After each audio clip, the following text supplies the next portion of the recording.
most unfortunate because Canada and India are both democracies, mostly English speaking, and we have many cooperation programs, even starting with our nuclear program itself.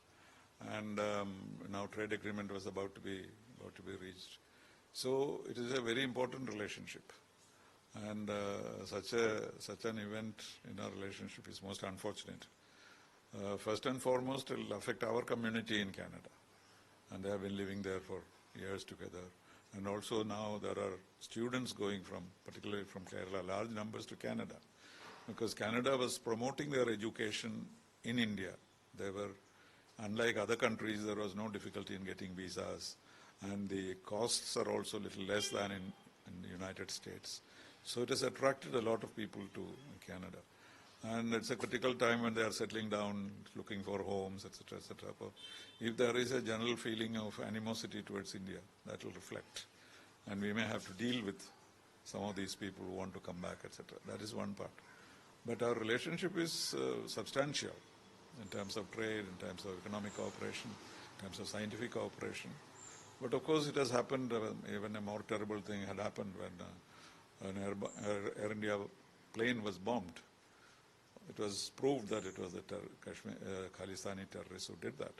But even that we managed because we didn't allow that to affect our relationship. What happened was they started protecting our people. The High Commissioner is protected 24 hours a day. The poor man can't even go out without a Canadian police escorting him.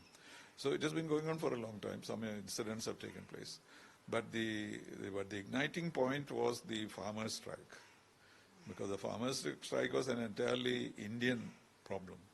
And there was no need for the Canadians to step into it and create all kinds of propaganda. Toolkit was given to activists and all that. So that was a bad state of affairs.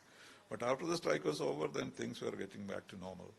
And then most recently, there were demonstrations in our High Commission. It happened in London also. And that was getting rather serious. And they were threatening the High Commissioner. And therefore, Prime Minister Modi decided to speak to Prime Minister Trudeau in Delhi because they were meeting. He was meeting all Prime Ministers, very cordial meetings. But if you look at those, film strips, you will find that it was not the body language was not very cordial. It looked. So we could see that something had happened. And I had asked the Foreign Minister when he was here as to what it was. And he considered it a rather serious matter. He didn't dismiss it as nothing.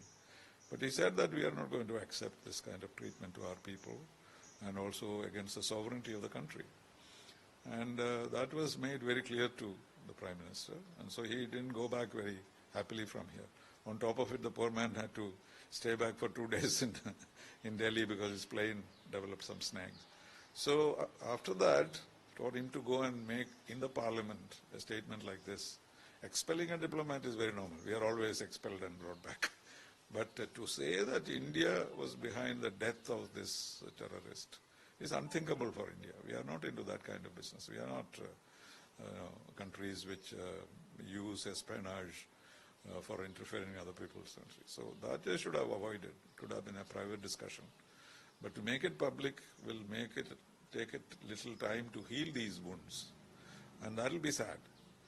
And it depends on how fast we are able to repair the wounds. And naturally we need each other. We are two democracies, mostly English speaking. Canada is English speaking also. And therefore there are many bonds. And then the Punjab bonds are very strong. Every family has somebody in Canada. Now very soon every Kerala home will also have somebody in Canada. And traditional relationship and so on. So I only hope that things will not deteriorate. And both of us will show restraint and try to deal with the issue privately rather than publicly. Because the reaction of the local people, ordinary people in Canada will be quite inimical because of this. Our man has been killed by a foreign country. And that's a very serious charge. So we have to somehow resolve that and get back to normalcy. That is a normal